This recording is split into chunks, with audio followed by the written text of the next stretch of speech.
The 7.3 Power Stroke. What happens when old reliable isn't that reliable? The newest 7.3 is now 22 years old. Let's discuss some of its shortcomings. First off, there's essentially two different rotating assemblies inside of your 7.3. If you have an OBS all the way up to 2000, your internals are going to be forged.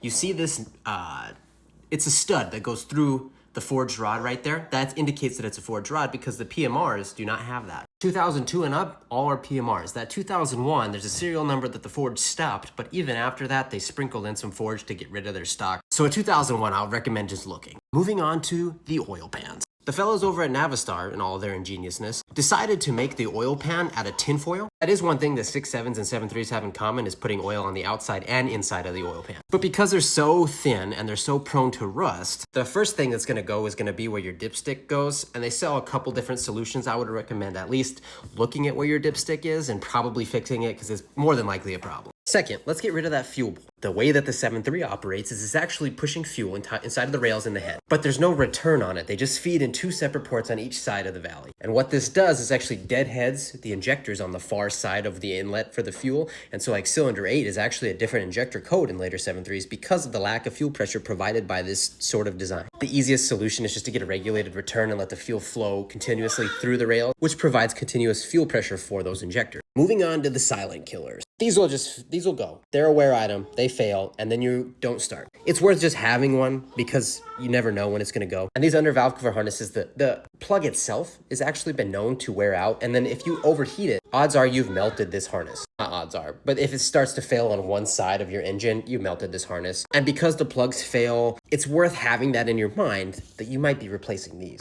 And then because it's a 7.3, 7.3s in cold weather are just like oil and water. They do not mix. So odds are you're gonna wanna keep your glow plugs up to date, up to snuff, and up to work in order. But one thing to keep in mind is when you replace them, always buy Motorcraft. The off-brand come with a bigger heating element. And because of that, they swell, they get stuck in the head, and then your glow plug job turns into head removal job. And that's like best case scenario. It could break off and cause more issues. So just buy Motorcraft glow plugs. And this one's a little bit controversial because some people like to wire this as an exhaust brake, but I just say get rid of your exhaust back pressure valve. It's going to breathe better. It's not going to stick closed if it doesn't exist. Opening up the breathing on your 7.3 is always going to be a good idea. Get yourself some bellowed up pipes. Those stock designs are not known for holding lots of pressure, even stock pressure, and they're a pain in the ass.